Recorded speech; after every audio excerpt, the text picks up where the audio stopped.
do appreciate all y'all coming, though. This is been in the planning stage for a while.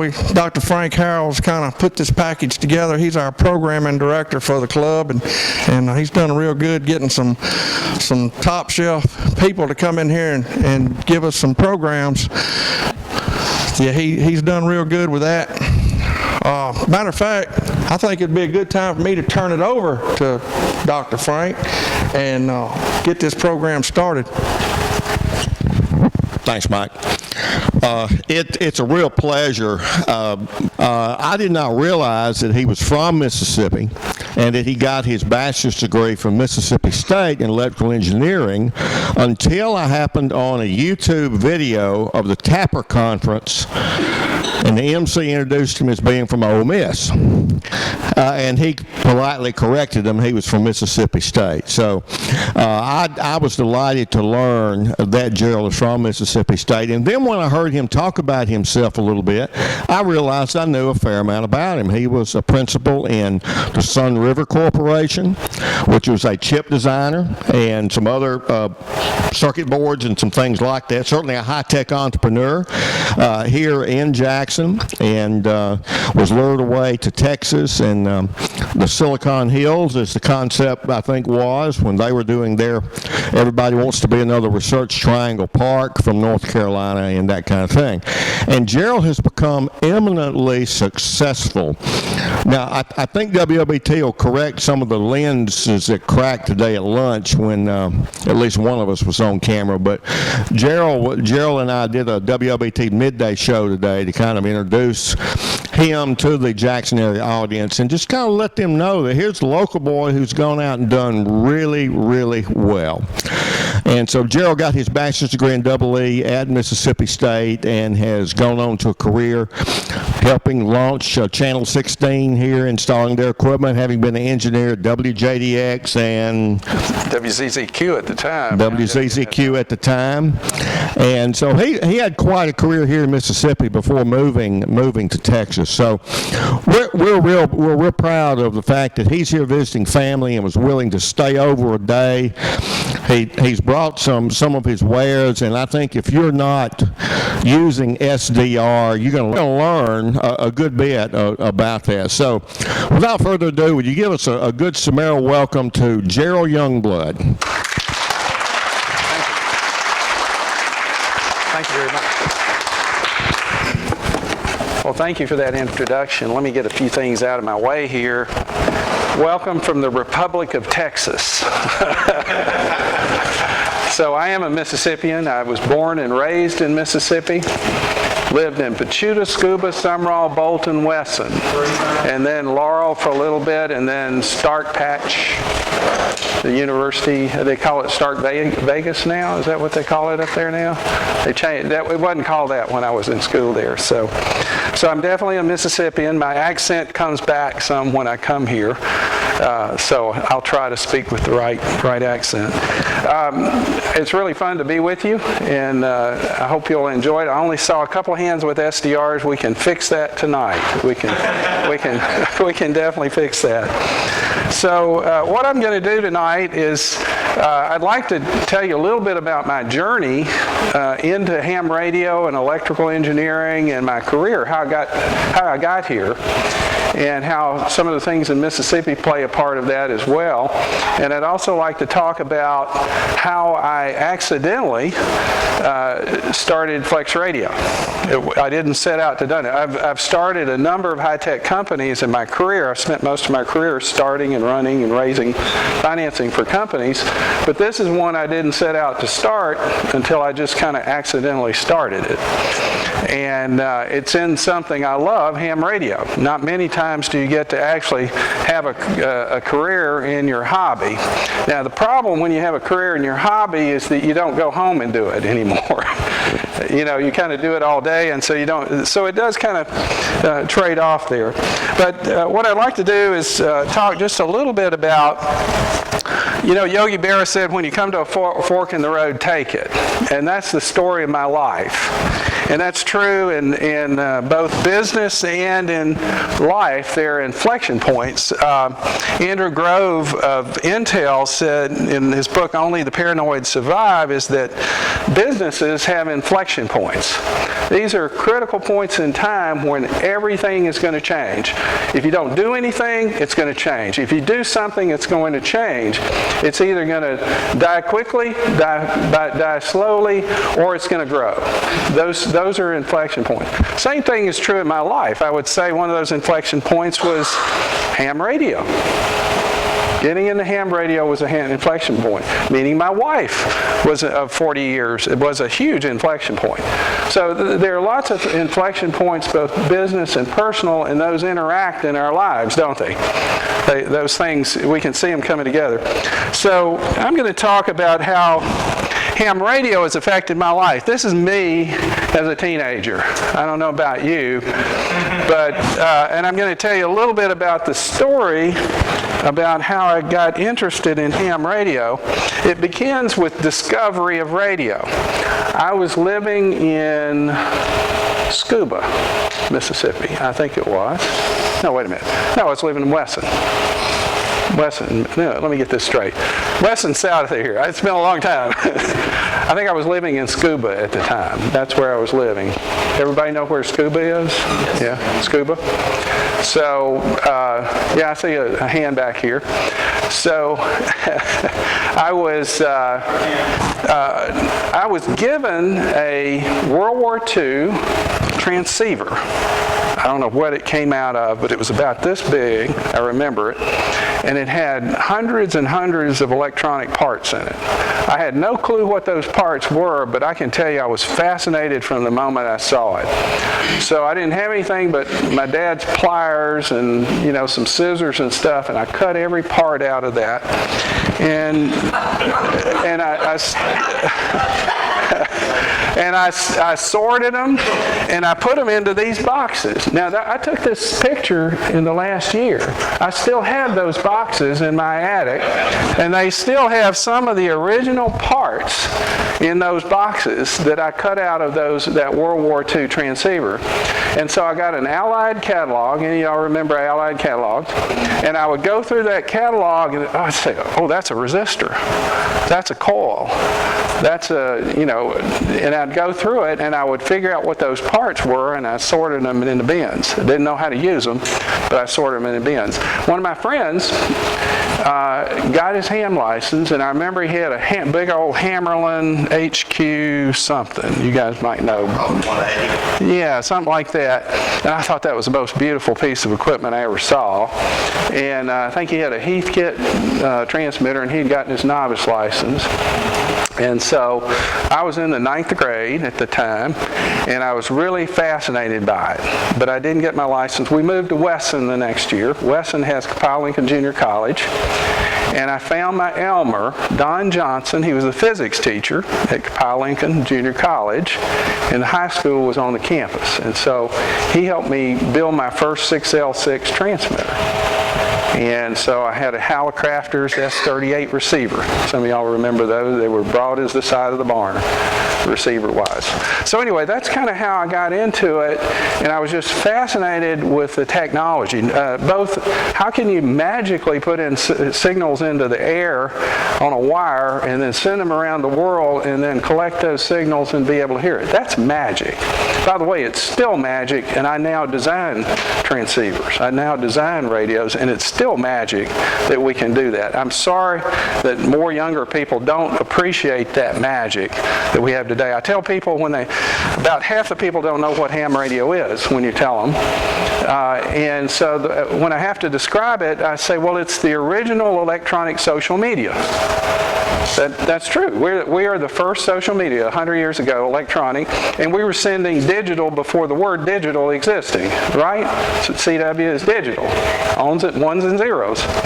So that's the way I kind of start, and then I say, well, why would you use this instead of a cell phone? And I said, well, a cell phone, have you ever fished in a stock catfish pond and then gone fishing in the Rockies with a fly rod? one's sport, the other one's not. And so that's the way I try to explain ham radio today.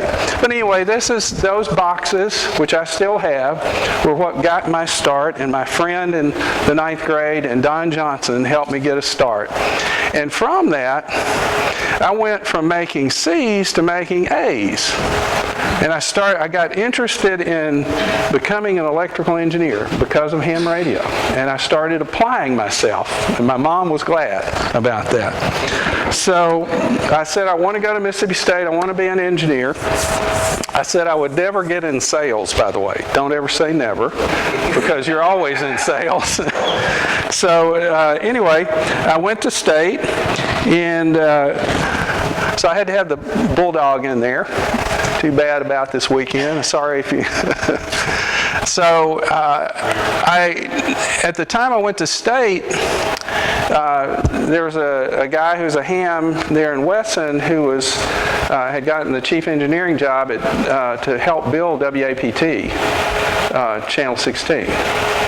And so he said, would you like to co-op with Channel 16? So I got a job co-oping my junior year at Mississippi State. And so we were building Channel 16 it was mud out there and just a foundation when I started working there. So I worked there a few years, and then I got a job with WJDX, WZZQ. I saw some heads nod on ZZQ, right?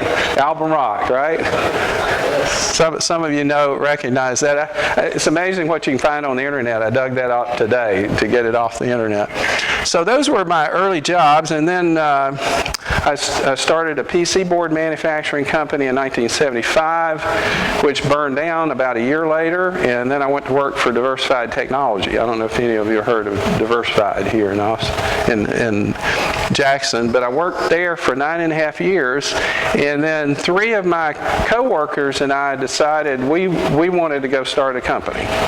And so we left Diversified in 1985 or 6, somewhere in there, 85 I think it was, and started a company called Sun River, and financed it with a local investor, invested in the company, and then in 1989 we were trying to raise venture capital, and so we visited Silicon Valley and all the different venture firms, and they said, we'll invest in you, but not if you're in Mississippi.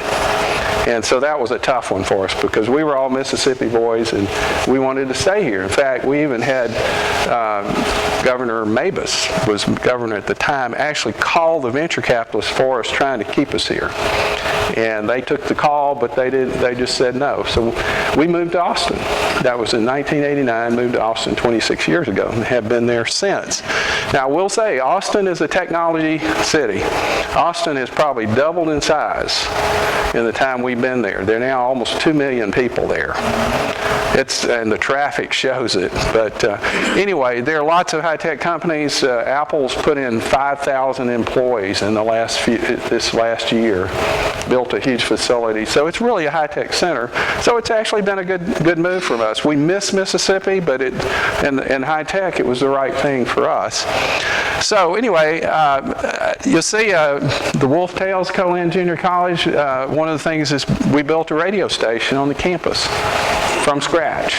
Begged, borrowed, and stole and did a radio station there. That was kind of part of the transitions along the way. Sun River became Boundless Technologies. We took it public in 1994. And so grew it to a sizable company of about 500 employees. And I left there in 96 and then got involved in the venture capital area. Let's see the little seed stage over there, the little web page of seed stage where we would help startups go from to raise their first major round of venture funding.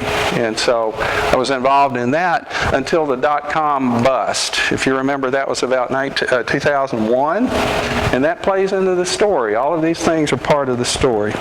Now, I'm sure any of you who were hams as a youngster, and then you got married, had kids, career, all those kind of things, life happens. And so for me, ham radio became secondary for a lot of years. And I still loved it, kept my license, had my SB 301, 401 sitting in the corner, but didn't do any much with it. And so during that time, I built a career. But back about, I don't know, maybe 14 years ago, something like that, my son and I heard about in Austin, there was going to be Field Day, 1997. And my son, I think he was, let's see, must have been, he's 30 now, so whatever that is. I can't do the math. So he said, Dad, I'd like to go let's go do that. So I took him there, and he came back and he said, well, I'd like to get my license. Would you help me study for it? And man, as a dad who's a ham, you can't ask for a cooler thing than your son saying, would you help me study? So he got his license, got a novice license with a 5-word a minute back then. And he said, well, Dad, you ought to take your extra. I had an advanced. And so I took my extra and passed it. And that was my re-entry into the hobby. So there was an inflection point. So I just dug in. I actually had a little more time on my hands at this point. And so I started playing, just getting back into it. A lot had changed. And one of the things that had changed is now you had PSK-31. How many of you operate PSK-31 in the room? Good number of you, and you know what it is. It's basically electronic social media on the keyboard. It's just like texting over RF. My first contact was over the pole to the Ukraine, and it was fairly audible signal, and I said, that's really cool. You can actually take a PC and run your radio into the sound card and detect signals. And by the way, that's signal processing is what you're doing in the computer. And I said, I remembered a class I had my senior year, and I said, I bet I could take in-phase and quadrature. I don't know if any of you remember phasing transmitters, phasing receivers. How many of you remember phasing transmitters? Central Electronics 20A was my phasing exciter when I was a teenager. That's a phasing transmitter. That technology has been around for almost 100 years that you do it. Well, guess what? That's the same technology you use in your cell phone. It's called in-phase and quadrature. You learn the math in middle school. Pythagorean theorem is the core of math of how these things work. And so I said, I bet I could take a sound card and put in-phase and quadrature into the stereo inputs and build a radio around that using the PC as the computing engine to do that. I decided that in 1999. I hadn't done any engineering, by the way, in since about 78 was the last engineering I had done. So 1999 is a long time in between engineering. So I didn't know how to do engineering anymore. In fact, I never learned the stuff that I needed to do this, but the internet had come along. And suddenly you could learn just about anything on the internet. And so that opened up my world to be able to go back and learn the engineering skills that I needed to build a radio. So this was purely a hobby that was kind of built around that. I think I can build a radio taking a PC and a sound card and this in-phase and quadrature and a lot of work, and I should be able to build a radio. Well, that was 99. And so I started playing around with something called a quadrature sampling detector. This was my first prototype of the SDR 1000, which was a detector. And here's my second prototype. And here's my third prototype. And then here is what actually was, you might really call it my fourth prototype, but it actually went into production, the SDR 1000. It actually started shipping in March of 2003. And I'll show you in I think I have a picture in a minute. I had to write some software, so I learned Visual Basic. I had an hour of Fortran in college, and that was all the programming I had. So I learned Visual Basic, which is kind of similar to Fortran. And I wrote software, and I had to learn digital signal processing and how to do graphical user interface work and all those kind of things, but how to talk to a sound card and all those things. And it was pretty hard. It took me 4 years of hard work. I went into almost a cave. I'm glad my wife stuck with me during that time. But it was so hard for me to do, and so much of the material was written for mathematicians, and I had forgotten more than I ever knew about math. So I wrote a series of articles for QEX, which is published by the ARRL. It's the technical journal. Kind of replaced ham radio, if you remember. Anybody ever take ham radio magazine back in the old days? Some of you back there. That was one of my favorite magazines. Anyway, I wrote a series of articles, and the first 3 I wrote in 2002, this was purely a hobby. I had no intention of a business. I was just trying to write about my experience on that. And these articles are available from our website and on the ARRL as well. And it's called A Software-Defined Radio for the Masses. I wanted to do one of the for dummies, but that was already taken, unfortunately. And then there's another thing happened before I wrote the last article, is that this is the plot of the NASDAQ. And you'll see where I started the hobby, and I was actually involved in SeedStage.com, which was in the venture capital kind of area, and we were helping all these companies these .com companies get funded right here. Well, they were easy to get funded. We got a dozen companies funded in 18 months, typically $2 to $5 million per company. So it was going like crazy, okay?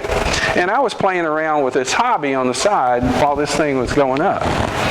Well, here's what happened. The other side of that thing fell off. And so I'm not going to go into the details of what some of these things were, but about right here, I was writing those articles. And all of those companies that I had gotten funded, guess what? The venture capital just dried up like the desert. Nobody was funding anything during that time. So I had started companies all my life, and so I'd been playing around with this radio thing, and I actually had something working, and it sounded really good, and you could see the signals as well as hear them, and I said, well, maybe I'll start another company. But I've had it with venture capitalists. I don't want any investors. They're overhead. I just had it. I don't want to do that. I've got a closet full of those T-shirts, I promise you, from all those companies. And so I said, I'm going to bootstrap the company. I had hundreds of emails from the articles that people had written me all over the world, and they were saying, boy, this is interesting. I've kind of lost interest in the hobby, but this is really getting me back, my juices flowing. Can you build a kit? That was kind of where it started. And I said, maybe. And so in the 4th article, I said I might have a kit. So I decided I would build 10 of those SDR-1000s, and I was going to send an email out, and I said, I'm only going to build 10 because I know how hard it is to support people. You have to tell me what your resume is to get one, because I want to know that you really are into this and you know what you're doing. I don't want to deal with, you know what I'm talking. I'm talking about early adopters, because I didn't have much stuff. It was just glued together. The software was sort of there, and I knew it needed a lot of work. I got 50 orders from that first email, 500 orders from March through the end of the year. We were boxing those things, and my kids would come home from college and kit parts, and we were boxing up in the living room and shipping them out the front door to UPS, the UPS truck coming up to our front door. So that was the way things started. So I said, maybe there's a business here. That was kind of 2003. So I took my office/ham shack and turned it into a development office, and bought some old test equipment. We were talking about oscilloscopes over dinner tonight. You probably recognize that one. So this was doing development, and the coding happened right there. My son-in-law my oldest daughter got married in 2001. My son-in-law was at University of Texas in computer engineering. The engineering market was drying up at that point, by the way, along with the dot-com bust, and he was looking for a job, and I was killing myself, and I said, I need a software engineer. We'll try it 6 months, and if we still like each other after 6 months, we'll agree to go forward. I didn't want, dealing with family is not always a good idea.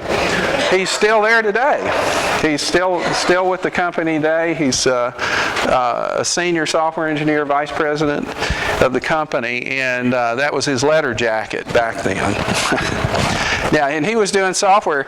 You notice that phone right there? See what it says? Joe Walsh of the Eagles called here.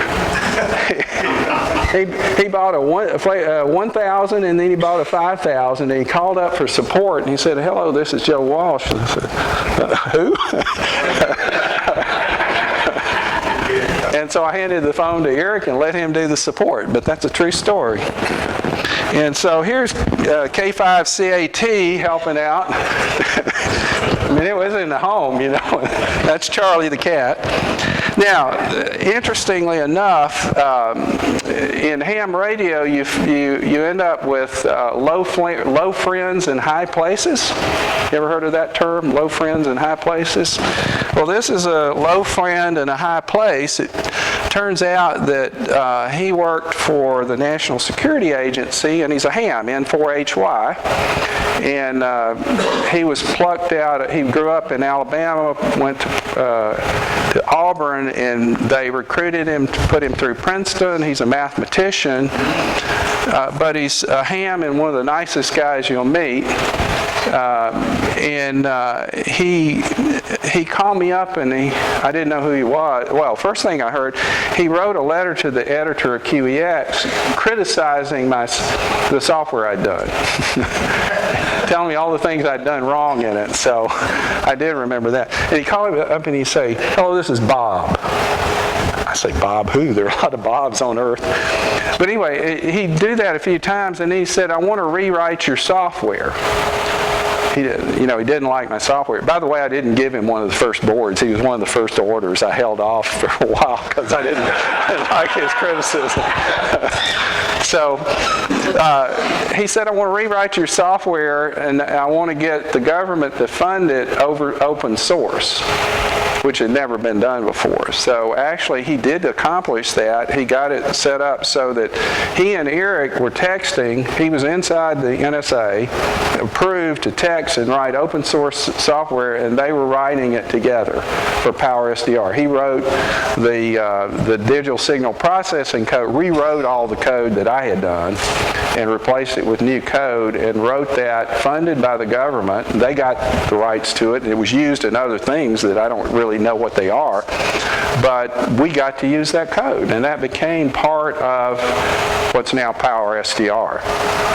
So and Bob we became good personal friends. He spent many, many weeks at my house. So he would come down, being paid by the government, stay at my house and write DSP code. So that's the cool thing about ham radio, low friends in high places. In fact, I learned that term from him. So we announced the product in 2003, and then 2004, actually we're in the Tapper booth, 2003 at Dayton, and then had the first 10x10 booth, and we actually still have that slot, only we've expanded it to 20 by 35 feet now from that little 10x10 booth, but that's what it looked like back then. And then so really it started out with that 3-board set I showed you earlier, and then we added a Dagwood sandwich in the middle to actually improve the performance. And amazingly, this radio turned out to be one of the highest performing radios at the time, in terms of dynamic range and low distortion. And that was just amazing how well it worked. And so a friend of mine on the ham radio breakfast said, "Well, I'll design an enclosure for you." So he designed the enclosure. That was over breakfast. So a lot of this got designed over breakfast. I had a mentor who was an engineer, and I would ask him questions. He'd tell me how dumb I am. And that was kind of how the SDR 1000 got built. And so, but over time, From 2003 and about 2006, I think we built close to 2,000 of those, which is a pretty good number for what I call a prototype. We've got a lot of them out there, mostly to early adopters, people who are experimenters, early adopters, and these things are still in operation today. We still repair them today. But you basically had to have a lot of wires. Sound card. You had to have an external sound card that plugged into the radio, and you have ground loops and all this stuff, and you had to make all that stuff work with drivers. So it was an interesting thing to make it all work. And so we said, we got to do something. And I don't know how many of you ever heard of the technology adoption curve, which is a bell curve, is that the technologists, the enthusiasts are over here, the visionaries are here, and there's a chasm before you get to people that are pragmatists. They just want to turn on and play radio. That's the people over here. The people over there will buy the newest thing. They don't care if it's put together with glue and baling wire, right? So we had to get across that curve. So how do we do that? Well, we conceived of something that became the Flex 5000. That's a cake that made by one of our customers. I think his wife made it for him, and he gave it to me, and I thought that was really cool because you'll see the 5000 on the left and Power SDR on the right. And that's the kind of enthusiast we've had over these years. But that was conceived, and it was designed in that room that I showed you earlier. You can see the prototypes over on the right. So there was a huge jump between the 1000 and the 5000 because we integrated all the sound card and everything in and went to FireWire as the communications with the PC. That was getting rid of all those audio in and out and all the ground loops and mess that goes with that, and just putting it inside the radio itself. And this was a typical week of things that we had to do that week, and software and hardware and all that stuff. And it drove Eric to drink. That's literally his Longhorn jug there. It's a 1-gallon jug, and he drinks water out of it. I just thought that was funny. And then we started showing off our baby. By the way, we announced the product, and everybody quit buying the 1000. Think about that for a minute.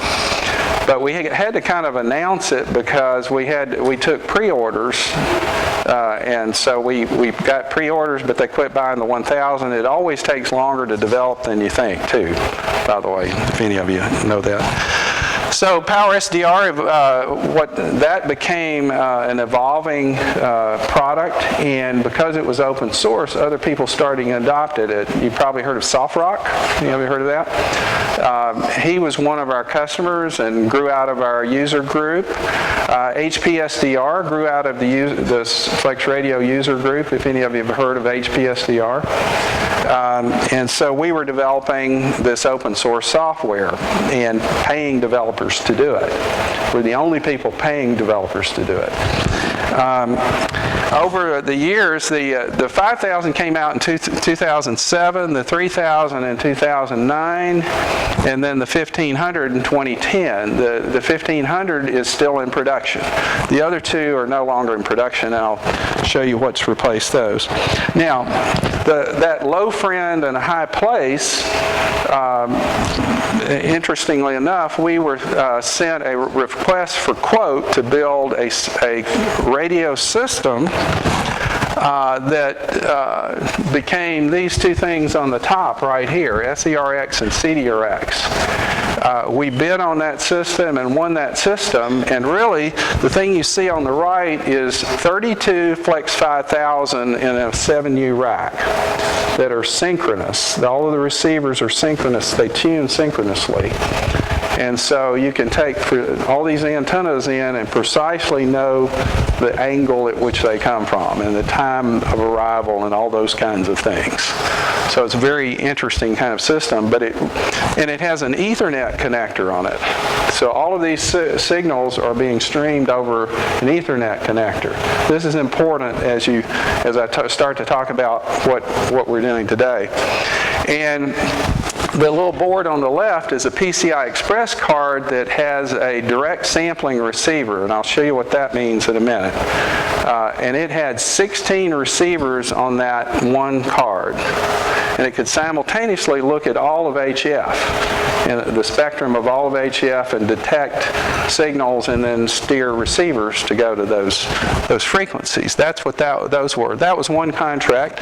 We did that in 2008, and I hired our VP of Engineering, which was a key, Steve Hicks, who really became a key player in our architectures for the future through that contract. Then we got another contract in 2011. That's a one-year rack that has 24 L-band receivers in it and 4 10 gigabit Ethernet ports. We can fill those 10 gigabit Ethernet ports. So that's a satellite receiver. It receives on the satellite bands. So those, and that gave us a tremendous step up in technology of what we could actually build for ham radio. We actually used ham radio to leverage it into what you see at the top, and then we take that back into ham radio. And that's what I want to show you, is how that came back. Now, some of the problems that we were having in support with the FireWire systems is we have driver issues with Windows. I don't know if you've ever dealt with driver issues with Windows.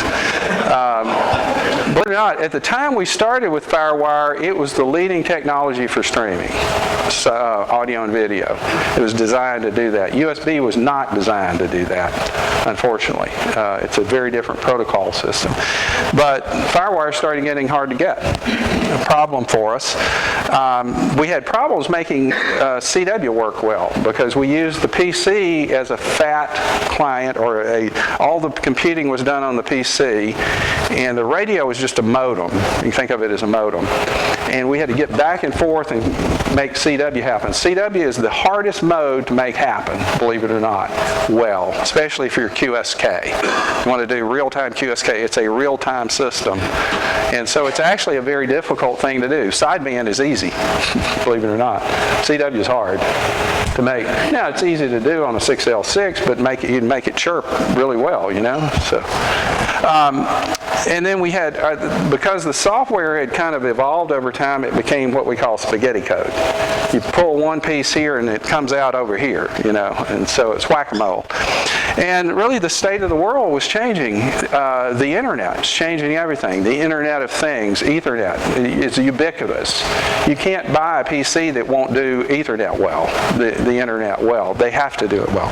So we looked at that and we said there's another inflection point.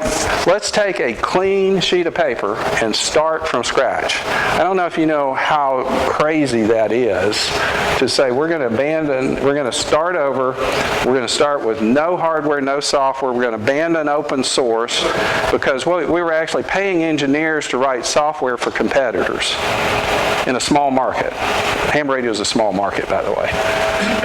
And we said that doesn't make a lot of sense. And also, how do we really make it something that can build for the future?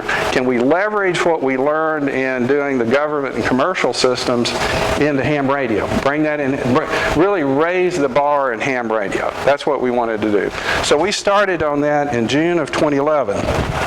Now, I'm going to take a little detour here and then come back to what happened there, because I want to explain a little bit about architectures. A superheterodyne was invented in 1918. Do you know that's still what the majority of the other radios are today? They're still superhets. They're multi-conversion superhets. They might be triple conversion or double conversion, but they're the same technology was invented in 1918. However, back in the 80s, they started putting DSPs on them, right?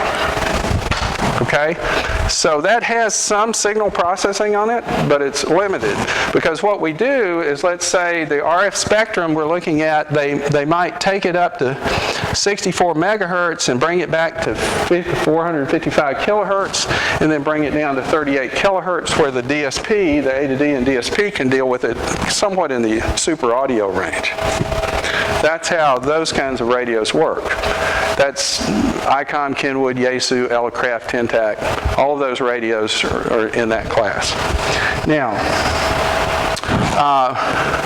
What's wrong with that? Well, every stage that's analog adds distortion and noise, every single stage. So if we have 3 stages, you're adding 3 stages of distortion and noise. And we're going to sample at 96 kilobits per second is the way those systems work, and then we're going to process it in DSP, okay?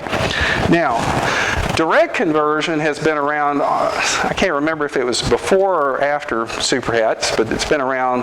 Direct conversion receivers have been around a long time. I mentioned that my Central Electronics 20A was a direct up conversion. It's a direct up conversion exciter. So that technology has been around since before World War II.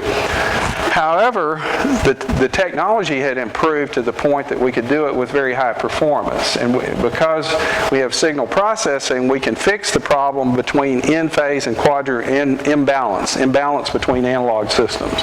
Some of you may know and some may not what I'm talking about. So the SDR 1000, the Flex 5000, 3000, and 1500 are all direct conversion receivers. What I mean by that is we come from RF down to wideband audio in one step. You could do that all with analog, and you could listen to it, and you can hear the phase difference between, it sounds like being stereo if you listen to that kind of system with no processing on it. Have you ever listened to binaural audio? That's what it sounds like. It's kind of a stereo sound effect if you don't process it. Well, that's how those radios are done, and we sampled those radios at up to 192 kilosamples, so we could actually see 192 kilohertz of spectrum on the pan adapter with very high resolution. And so we started kind of setting the standards for real-time high-resolution spectrum displays where you could point and shoot at a signal. That's kind of a different way of looking at radio, visual radio, instead of just twiddling and trying to find a station. So now the holy grail of SDR, now what's SDR? Anybody want to define SDR for me? Tell me what SDR is. Somebody want to do that? For a mug.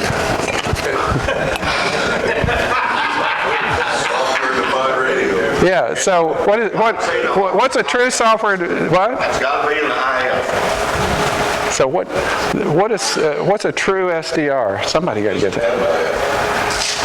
It could be digital audio. Anybody know? Oh, somebody needs this mug. Am I have to tell you?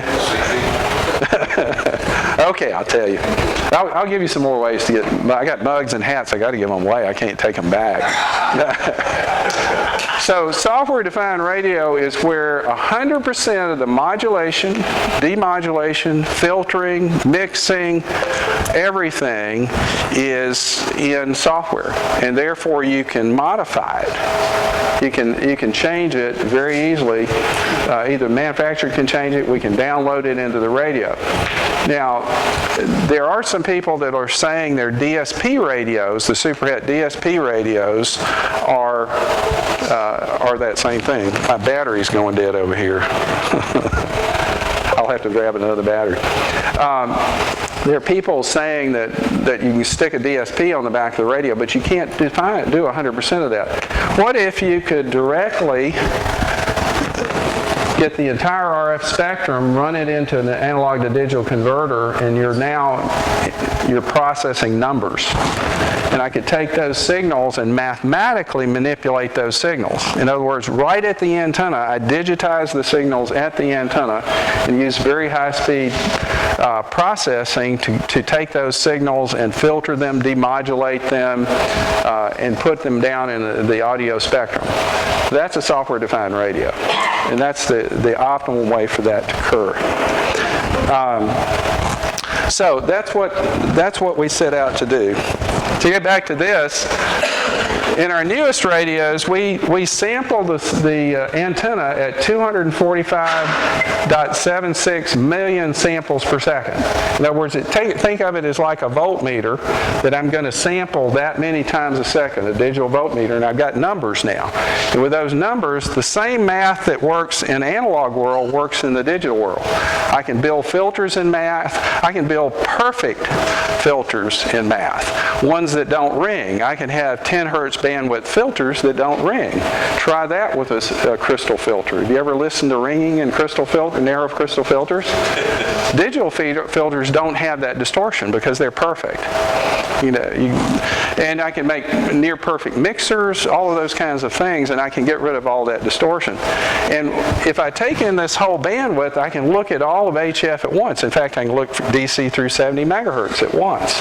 And then I can go slice that up into receivers, one or more receivers.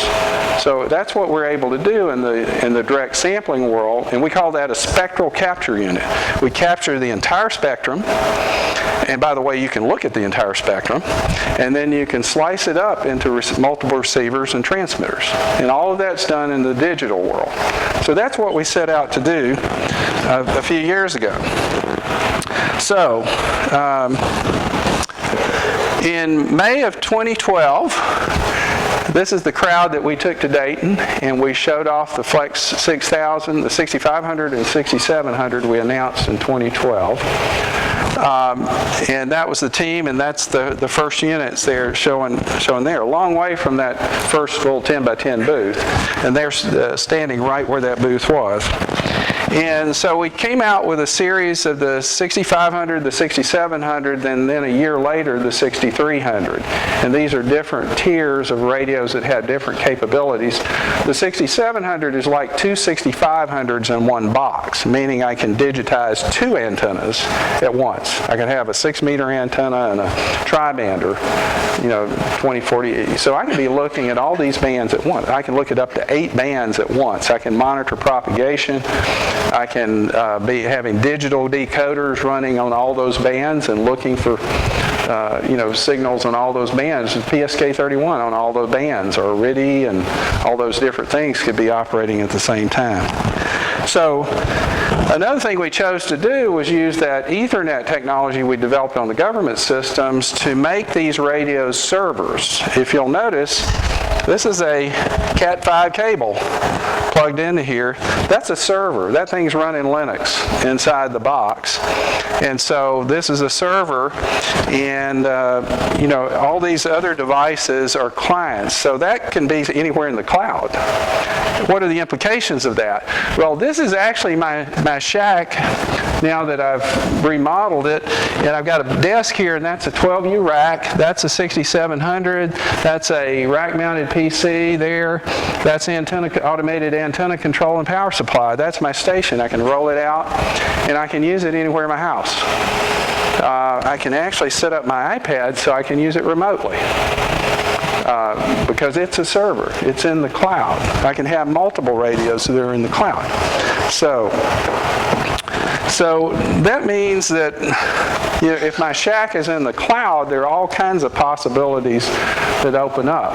What about a de-expedition in a box? You put all the radios in a box, have them all wired up, put the radios at the antennas, and all you have to do is run Wi-Fi to all the users. You don't have to run all the cables and powers to the user. It simplifies that. Contest station, same way. My station, I can take Maestro, which I'm going to show you in a few minutes, and just go anywhere in the house with it and operate, or my iPad. So it really opens up a lot of things, like the shack becomes as big as the network. The station automation over time becomes integrated. So if you're going to be remote, you need to have all your antennas and your rotors and all that kind of stuff be able to work remotely. So it drives station integration. And it opens up many user interface options. You don't have to be tied to the shack.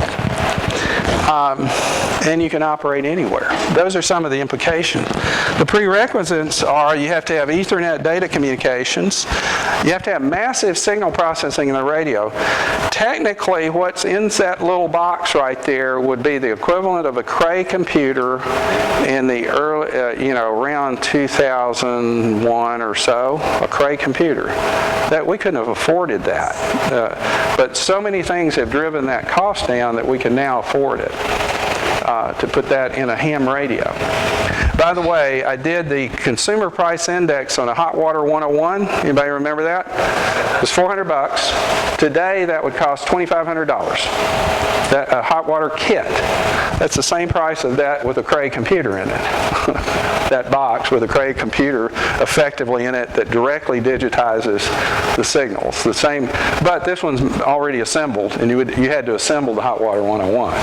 So that gives you a kind of where things have come and the capability of bringing that kind of processing down to where we can afford it. We needed a thin client design. In other words, the processing is done there, not in here. Need to be able to do that because we've got to run the data across the network, and so we need to keep the bandwidth low enough. And we needed to have a programming interface that would allow us to have many different kinds of clients. In fact, we opened our programming interface and we have over 100 developers doing code for our radios now. And there are commercial developers as well. Homeland Security's developed software for it. There are two 6700Rs going on to the International Space Station next year to track ships using AIS technology, which is kind of like packet radio for ships. So they're going to track them around the globe. It's a VHF system. So if you have these client servers, then we can have multiple types of interfaces. Well, one of the drawbacks that some people have raised with us is they didn't like just having the PC interface. Now, some people love it, having the PC, because we can have large screens, but some people wanted knobs. Just as simple as that, they wanted knobs. Contesters really have a reason to do that. It's all about workflow. And so we listened to that and we said, we don't want to just build another box knob radio. We really want something that has unique attributes to it, and that became Maestro, which is essentially a remotable smart SDR client with knobs and buttons on it, but it can be used in place of the computer. You don't have to have a computer. This becomes a user interface, and it's optimized so that you have just the controls you need on a regular basis. We didn't try to put 100 knobs and buttons. I've used some of those radios, and you need the manual every time if you walk away from it for a day. And if you're in a dark room, it's scary. You can never find which control to operate. So we wanted just the ones you use all the time, and then we didn't want to have multi-tiered menus that you had to learn how to go through. We wanted everything easily accessible. In fact, I can demo how to use the radio in 30 seconds. Everything you need to know how to operate the radio, I can do in 30 seconds, and I'll do that in a little bit. So we decided we wanted to interview some people and find out. So I went to what it needed to do. I went to Silicon Valley and interviewed a bunch of contesters and DXers because they're the ones that really use it heavily. And so I interviewed some guys out there, and then I went to, anybody know K9CT? Ever heard his? He ran the Navassa Island DXpedition. He's one of the top contesters in the world, certainly in the United States. He's in Peoria, Illinois.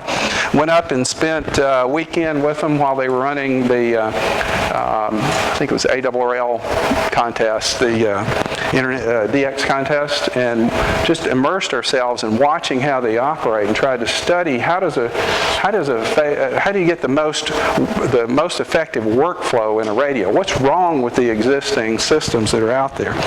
And then on the lower right is 403 Alpha, Ranko Boca. He's probably the top contester in Europe. He's in Montenegro. And so he was in our offices visiting us, and he said, the only thing you don't have for contesting is you need some knobs. And so I said, well, would you sign a non-disclosure? And so he did, and I brought out a mock-up of what is now Maestro, and he jumped out of his chair and he said, "That's it." He said, that's it. That takes you from here to here. So I said, maybe we're onto something there. So we built Maestro. And so what we did was those K9C2E and 403A consulted with us on exactly what the knobs and buttons do. Now it turns out if it works for a contester, it'll work for anybody. It really will. And by the way, what they told us is don't make knobs do three things by pushing it too long, because I'll end up getting it in some mode and I can't figure out what it's doing. Make it do one thing.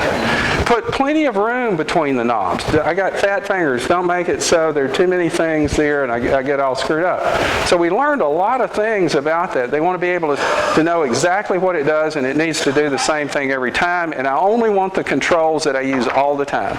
So every control there has a specific reason for being exactly where it is and doing exactly what it does.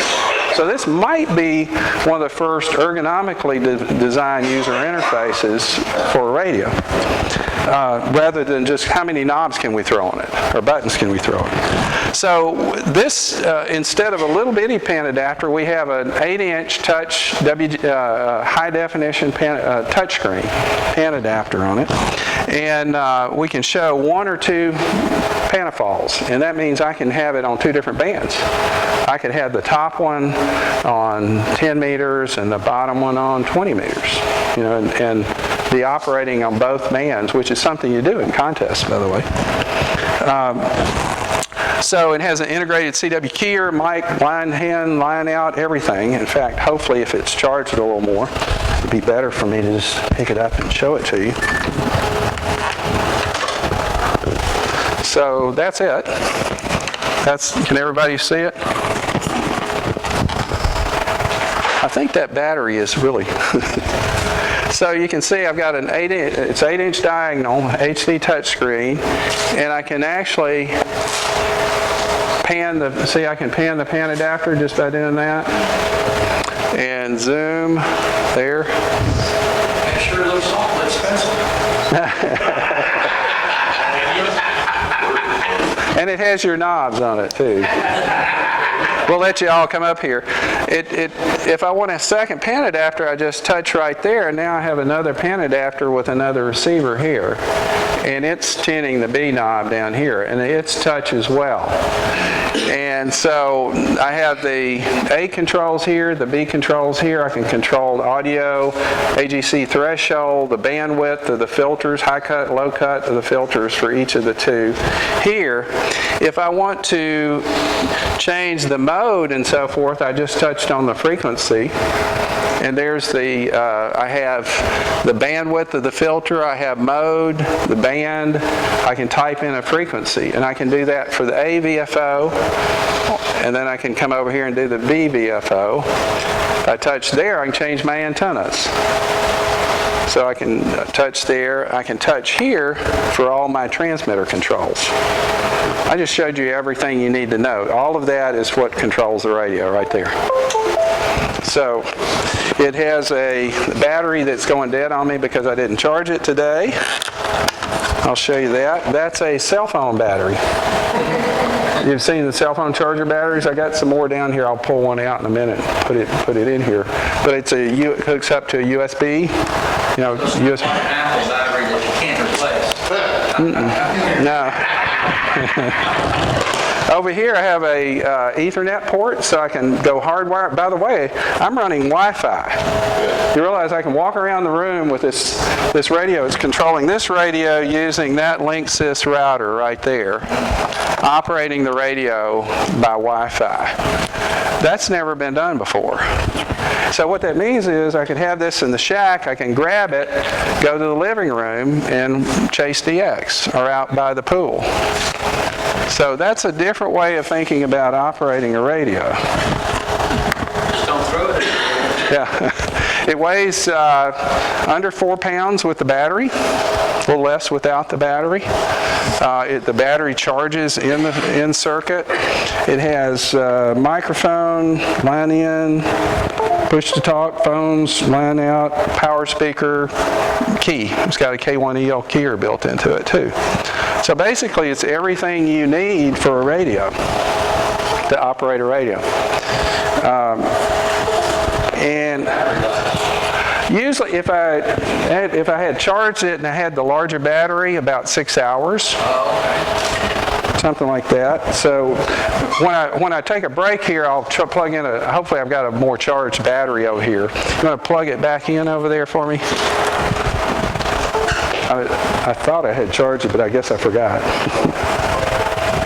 So this is we announced this in May, and have been taking pre-orders on it. We're expecting to start shipping later this month, in December, in the next few weeks, start shipping this device. So, and by the way, it's today you can use it anywhere inside your home land. We'll be adding software by Dayton of next year that'll let you take it anywhere on the road. We've actually used it in a test mode over a virtual private network. We were in California operating a station in Arizona in the restaurant at Pacificon, which is the ham radio convention out there. So we were sitting there at dinner, listening to his radio and tuning it in Arizona. That's pretty cool when you think about it. Pretty cool that a mobile phone in it like that. Yeah. Yeah, and it was amazingly responsive. Amazingly responsive. Now, don't let me forget to show you something on my iPad. I have to show you that after I get here. So let me talk about a few other things, and then we'll get to demo time here. So, because this is a software-defined radio, we can keep adding things to it. So, back in September, we came out with our version 1.5, and we added this dongle which has D-Star on it. You plug it into the USB port on the back of the radio, and you load the waveform in the software, and it pops up as a new mode. We had previously done that with FreeDV. I don't know if you've heard of FreeDV. It's another digital mode that's an open source. It's called Codec 2 FreeDV, so it's a digital mode. The module actually has Fusion on it, but we haven't enabled it yet. So we're kind of waiting to see if there's demand for it to add Fusion. But that gives you HF, and on the 6700 you can run on 2 meters with D-Star. And so apparently some of the D-Star nets have really perked up in terms of the number of customers, people that are operating it. Were you going to? So if you got a D-Star radio already, you don't need this particular chip, is that correct? No, it's just an option, a little dongle that you can plug in that allows this to operate D-Star. Okay, so you said it had Fusion, you just haven't enabled it? Right, it's on the chip. That dongle has like 100 different modes. And these, all over the place out here. yeah. So, I'm sure we'll add it at some point. It'll just become a software upgrade to it. Yeah.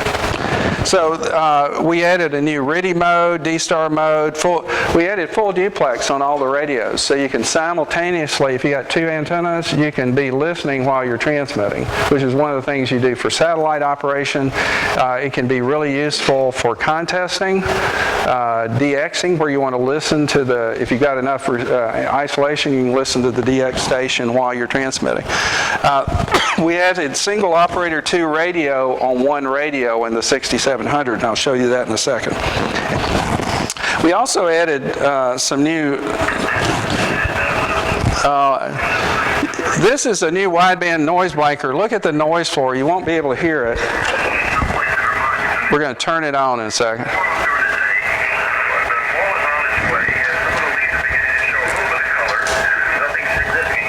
Did you see that?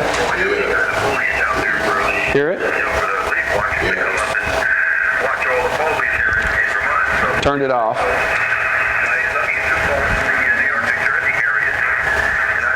Turned it on. What we're able to do, because it's a software-defined radio and we're digitizing the antenna, we look at the entire spectrum and we can identify the impulse and basically subtract it. much more linearly than you do with the traditional kinds of noise blankers. So that's some of the magic that we can do in signal processing that we weren't able to do with the traditional radios.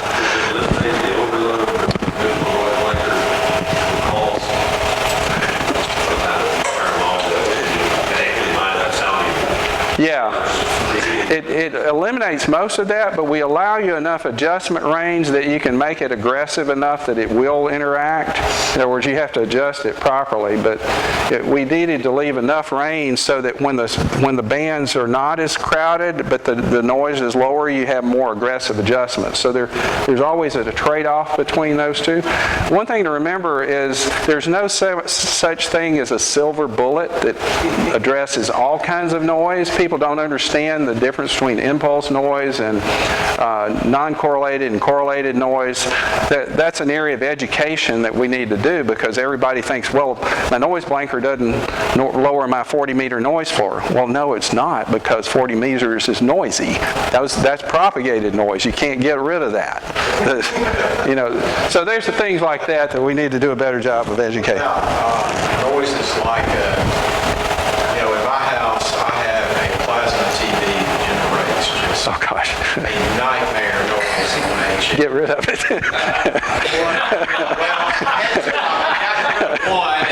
that's Sorry to say that. marriage. But the problem is those are real signals. What it's generating are real signals. And that's the hard thing about some kinds of things. Switching power supplies generated harmonics with real signals. Those are real signals. And we could get really technical about the difference in it, but if you get rid of real signals, you get rid of other real signals. That's kind of the problem with man-made noise of that type. But Next man, little Peter, I can tell from the two-number, not on the two-meter. yeah. I didn't mean to be too flip there. Let me talk about it real quickly. Single operator 2 radio is a contesting mode where you're calling CQ on one band and you're search and pounce on the other band. And if you have reasonable isolation, that's the only way to win as a single operator. It really is, because the rates that you have to run. And so to do that, traditionally you had to have 2 radios and a bunch of boxes and baling wire and duct tape to make it all play together.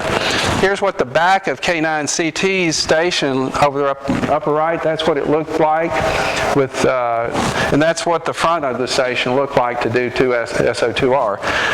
The equipment there you see is like $12,000 to set that up, at least $12,000 to set that up. Yep. K3 will cost you fully outfitted with a P3 about $6,000. It's about the cost of one station with all the filters and things like that. So here's his new station with one 6700 and a Maestro running SO2R. Virtually no wires. Everything is done in software. It's totally integrated with N1MEM. You can, with the 1.6 software, you'll be able to CQ on the fly and it'll record it to the right wave file. It's all integrated with OTSRP and K1EL emulation. It automatically emulates the K1EL keyer. All of it's seamless, integrated. And he can operate one band on the top of Maestro and the other band on the bottom of Maestro. He was telling me he was operating the sweepstakes. And he said, this is the first time I've ever been able to see the holes that I could just click on the pan adapter with his finger and go there, and he was there rather than twiddling the knob. That was kind of an interesting comment about what he was able to do. So we're kind of trying to revolutionize contesting as well. Also, I mentioned that because this is a server, you can have different clients. Maestro is a client. The PC is a client. You can have a Mac client. We have the guy that wrote Mac Logger has written a user interface called Dogpart SDR that talks to our radio using our API. So you can run completely in the Mac environment now. And K6TU, let me kill this one so that I can bring up another client, because I don't have multi-client just yet. Do that, and I'm going to show you, hopefully,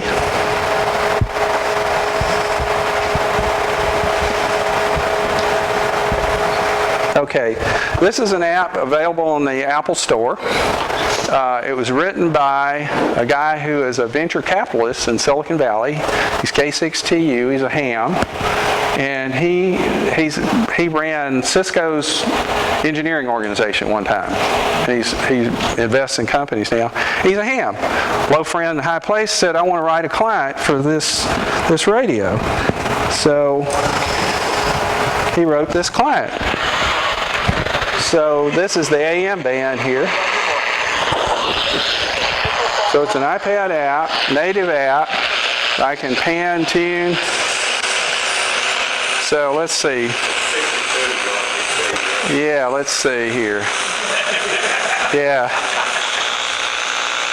It's pretty buzzy in here. Let's see. 620. Yeah, it's. I was listening to.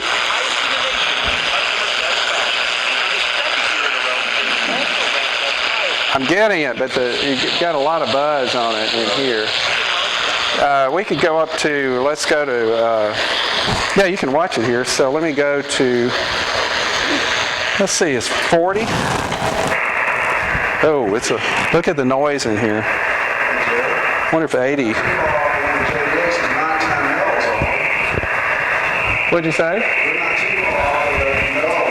Oh, yeah, and they're on nighttime power, aren't they? Yes. Is there another station that's closer that... You can see 80 meters.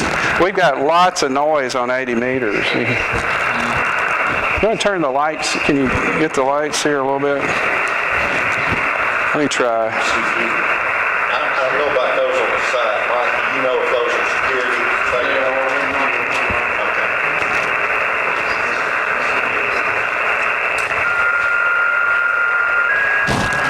Yeah. Yeah. Let's see. The stuff that you're doing transitioned into commercial AM, FM radio sets? In other words, are there other companies building them into commercial sets? Yeah. They're building those on a chip. There's a company in Austin called Silicon Labs that builds AM and FM on a single chip. They also build digital TVs on a single chip too. So that kind of technology has gone into a single chip for that kind of consumer electronics. I am not seeing many stations. Let's see here.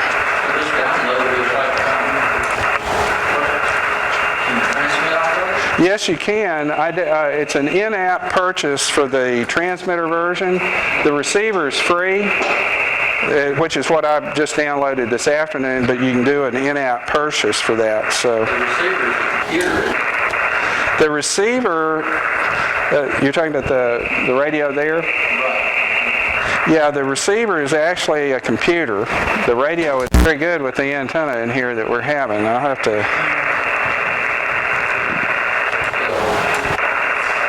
There is a guy working on an Android version. Let's see, I hear some stations here. Let me go to... there is a Windows version, yeah. Smart SDR is the Windows version. A lot of people are running that on desktops today. Yeah, we're using under Linux, did you say? I don't know the answer to that. I think it does, but I'm not an expert on it. I'm distracted here trying to find some good signals on the band. What is there? I can see some. What you're seeing is switching power supplies. Look at that. You see, see that ripple? Those are switching power supplies. So I guess our vertical antenna is probably picking up a lot of those power supplies. But so we don't really have many good signals in here. But you get the idea of I'm running the radio over Wi-Fi. If you set it up, you can set up something called Soft Ether, which is a VPN, Virtual Private Network. You can set that up at home, and you can run today with the iPad remotely. We were running that same Arizona station remotely using the iPad when we were at Pacificon.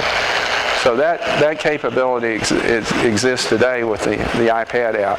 So there's several people working on different clients on different platforms. So I know for sure the Mac. I know a guy that is working on a Linux and a portable version. And I do know that there's a guy that has a Android app running. So I don't know the state of all that. And then there are other people working on various things. So those are independent people. Basically what we support is Maestro and Smart SDR. And Smart SDR runs on the PC environment. A lot of people are running them on the Windows. What does Microsoft call the tablet? The Surface tablet. Surface. Yeah, the Microsoft Surface, their new tablets run it really well. But there's a number of Dell and some others who are Windows 10, you know, and they're maybe 2 gigs. I don't know what the minimum RAM is, but there are many out with 2 gigs of RAM. Yeah, people are, because these are thin clients, they'll run on very low-end machines. I saw some people saying they were able to get it running on something they bought at Walmart for $100, $120. And there's a Chinese one that they were running. You know, I'm not saying go out and just run out and get one, but you can run it with a single pan adapter on those kind of things, those kind of tablets. So. I see on your website there's another product that you got coming out in a little bit. About $500 or something like that. You're thinking about the 1500, which is available right now. Okay, that one's $500. Yeah, that's like $550, something like that. So those are available now. That's a little brick size unit that plugs into USB and it runs Power SDR. And then you get back to where your microphone. Yeah, you hook. It's got a USB port, mic, key, and. Flash all this when the internet goes down. Well, this will still run when the internet's down. You don't have to have external, unless you're running remote. If you're running remote, then you're dependent on the internet. Inside your house. Personal network, you're good. Yeah, and I can actually plug that RJ45 into the back of Maestro and run it without a Wi-Fi. I literally plug it in the back of the radio. I don't even need a router to do that. So just woods, you know, if you don't have internet, that you can still get a hold of it? Absolutely. Well, so if I were going to mount this in an RV, it's got 4 places here for a VESA adapter, VESA to RAM, so you can mount it in an RV. You put the radio back somewhere in the back of the RV or in the trunk or whatever, and you run just the blue cable from the Ethernet port back there, and that's your control cable for the radio. And so you have... So you have a computer in the back of the RV. Yeah, well, you don't need a computer with this. This replaces the computer. Does that make sense? I'm just trying to see how, in case of emergencies, everything goes down, you know, how it's going to work with.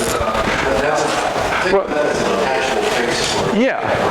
In fact, I'll hook it up that way in just a second. I want to see if I've got a charged battery here that I can run on it.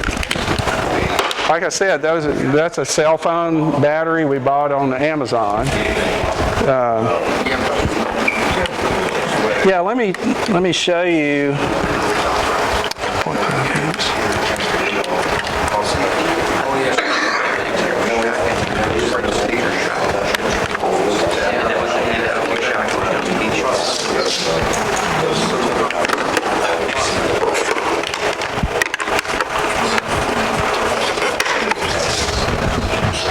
Yeah, that battery's charged, I think. It helps to have a full battery.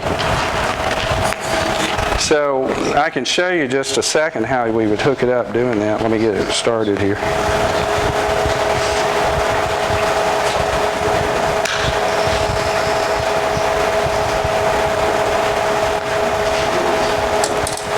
Hear the relays click? This was causing it to click. You can also turn that off from that Maestro, can you not? Currently, we don't have. We will have it so you can turn it off to do that. So I'll just walk around so you can see what it looks like.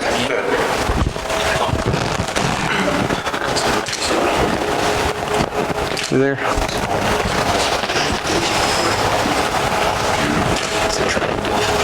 Thank you. You did a good job. Thank you.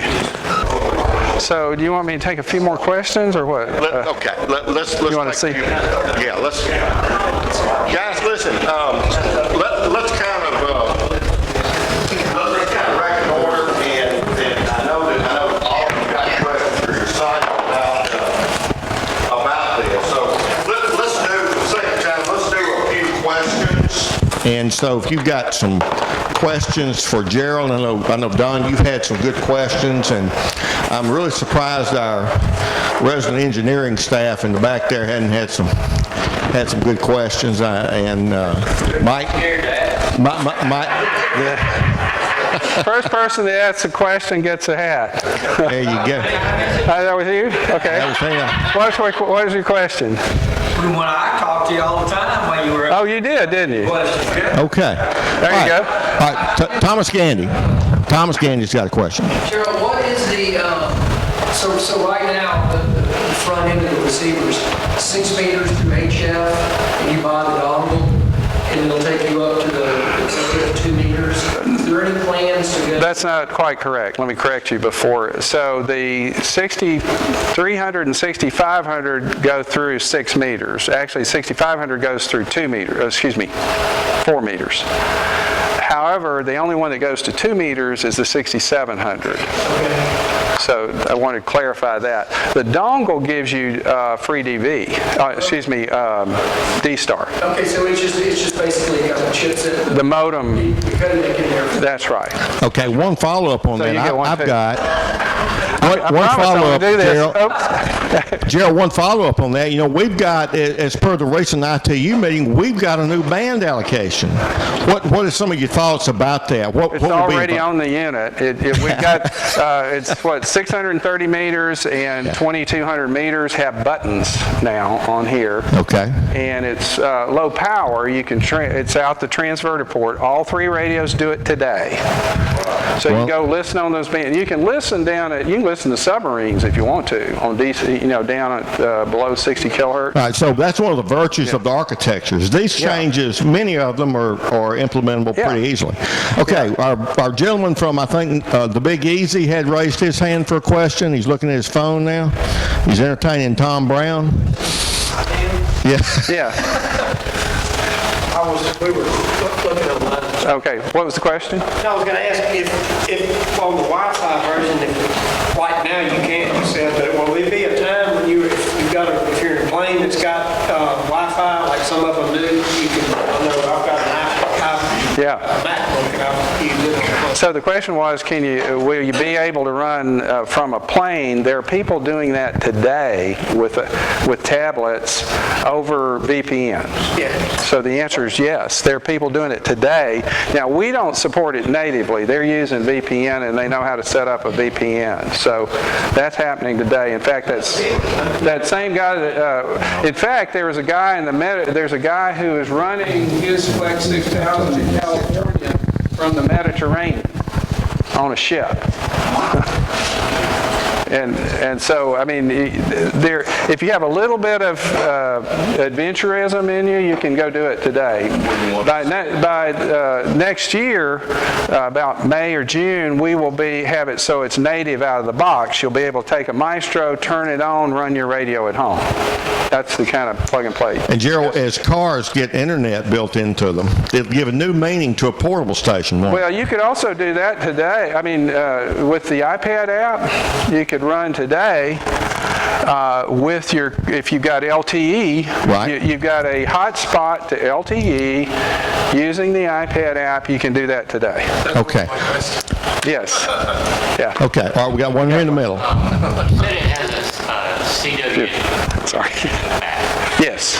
Now, does that have the keyer in it, or is it straight key? It has a K1EL keyer in it. The Maestro has a keyer in it. The radio has a keyer in it. You can go straight in. If you want to do QSK at 100 words a minute, you really need to plug into the radio. Because the radio does it all in hardware. But both of them have paddle input.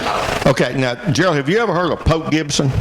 Pope Gibson? Yeah, there's no R in Pope Gibson in Mississippi. We've got a gentleman here who's got a question. Well, my question is, do you have a model that needs an idiot tester?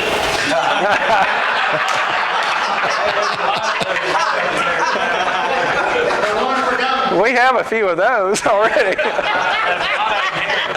Okay, we got another question here in the middle. Had his hand up a second ago. Go ahead. Software defined, so I mean, to add new features, you basically just change the software. Yeah. How often do you come out with updates and add new features?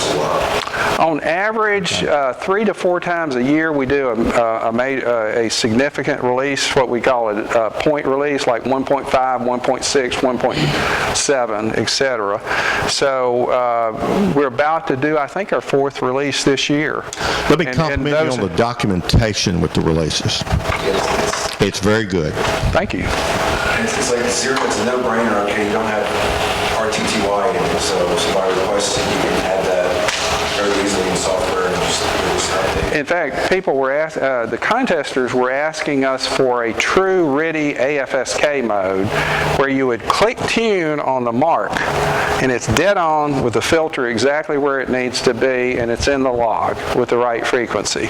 We created that. That was in 1.5. If you ever work RTTY, you'll know what I'm talking about. So now you can point and shoot like fish in a barrel on RTTY, and it's on the right. All the stuff is right in all the logger and all the stuff like that. So This upgrade is going to be self-upgrading, like through the internet or something? So the way it works is on the radio today, you go to our website and you get the latest version, you download it, you double click on it like any Windows application, it says your radio is going to upgrade, it gives you the bar and you can see the radio will flash saying it's upgraded. When it's through, it comes up, you're in that version.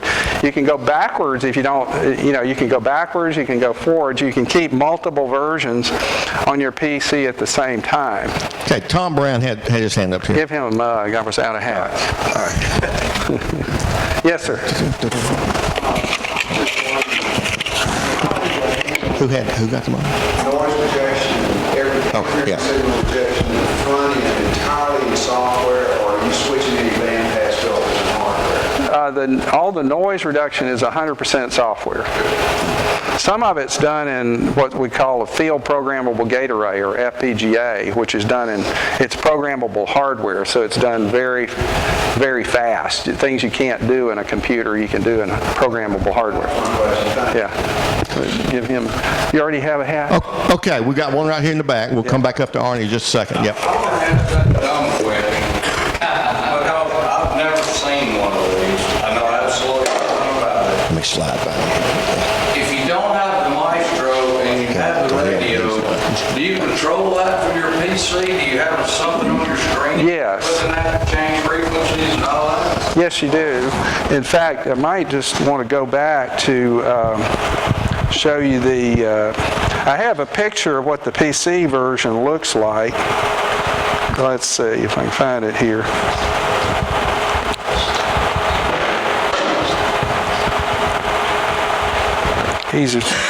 Usually I like to show it on a large screen too, but all right. So you see right here, that's Smart SDR with a single pan adapter open. This pan adapter, you can zoom out to 14 megahertz.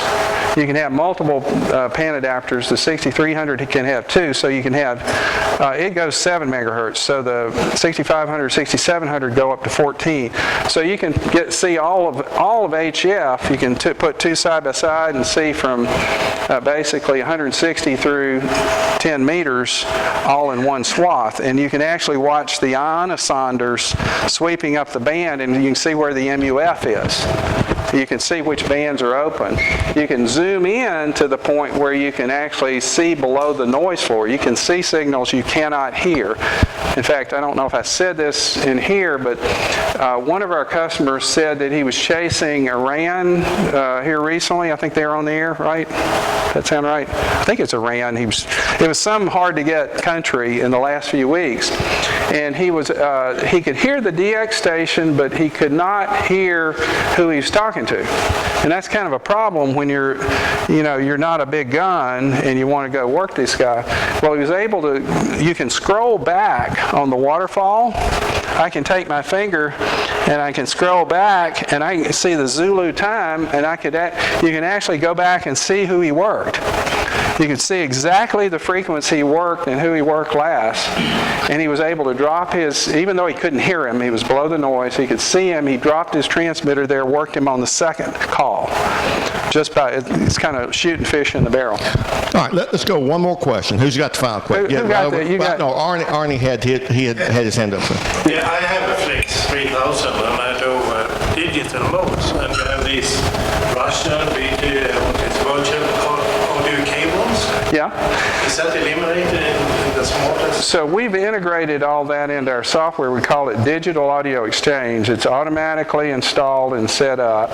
And so it has some similarities, but you don't have to go buy any third-party software. It's all there.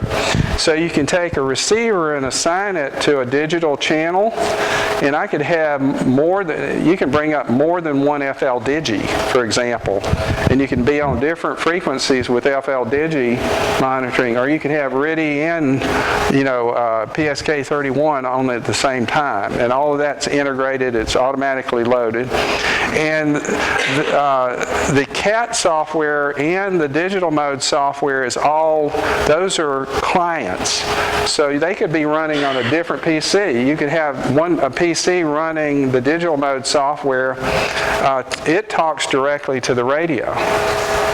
It doesn't go through the client. And so Maestro could be sitting here controlling the radio, or I could be running it from the iPad, and the digital stuff could be running on a different computer. That really is a tremendous capability of the architecture. Okay, was that the last mug, or I have. Did somebody not get a mug back there that asked a question? There was another question? Yes, the gentleman right here had a question. The Maestro front end, will it work with all the different Flex radios, or is it just one Flex radio? It works with all of the 6000 series. Okay. And the same thing true for all these clients. The Mac client and so forth work with the 6000 series. They don't work with the earlier radios because the earlier radios were not servers. Given that, you have more than one Maestro if you have like a 67. Today, no, but we're planning to. We're committed to it because the contesters want to run multiple clients. K3LR. Yeah, K9CT wants to, what he basically wants to do, he runs called multi-2, where you have two operators, each operating on one band each, respectively, like 40 and 20. And they want to use one 6500 with two Maestros at each station. So 2 radios gives you 4 operators. That's what they want to do. All right, the final mug. The final mug. All right, who wants the final mug? All right, Rusty. What kind of bandwidth does this require over if you're doing remote? Okay, Maestro with 2 pan adapters running takes, and at full speed, 30 frames a second. That's really, you don't need to run it that fast. It's taking 2.5 megabits per second. I can slow it down to where it's kilobits per second. And we haven't actually optimized it yet for remote. We've optimized the audio, but not yet the video. So we'll be doing more optimization on that. So you can run it on very low-speed networks if you're okay with slowing down the pan adapter a little bit. Well, I got that covered. I've got 2.5 days. Oh, you don't have a problem there. Okay, that's our last mug. Listen, let's show our. He's come here on his own nickel. visiting family, stayed over, and we all know with our kind of XYLs and things, I said, hey, point out the after Thanksgiving sales at Renaissance as a negotiation point. But he also has some literature here. Let's give him a summarily welcome and thank you. Thank you.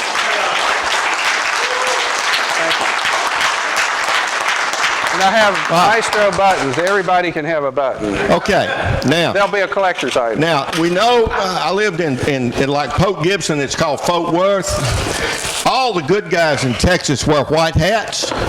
So, Gerald, we want you to have one of our white hats for Central Mississippi Amateur Radio Association. It'll adjust in the back. And because you live on computers, we'd like you to have the opportunity to use a mouse pad. Thank you. For us. Our board of directors has begun a little new endeavor. And one of the things that maybe we hams don't do as much of as we should, witness our friend and colleague George Thomas winning the Dayton Hamvention Award a couple of years ago, and some of us got together and did a little private dinner for him. You know, those are things we need to do, and we need to honor one another when we do things that are worthy. Our informal slogan, but do things and achieve things. You know, we ought to take note. Now, you know, being a former college professor, I got to give you a little history lesson. The etymology, not entomology of bugs, but the etymology of words. The term high cotton originates from the rural farming community in the pre-Civil War, when high cotton meant that crops were good and the prices were too. The term has been generalized to mean one that's doing well or successful.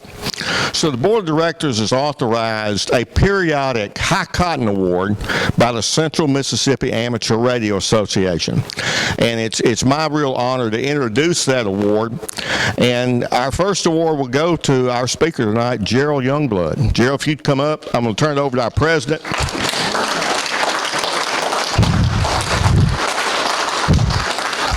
Got to get some pictures. This is our inaugural run here. There you go. That is truly clever. You want to know why? You want to know why you get this? Because you do stuff. Thank you so much.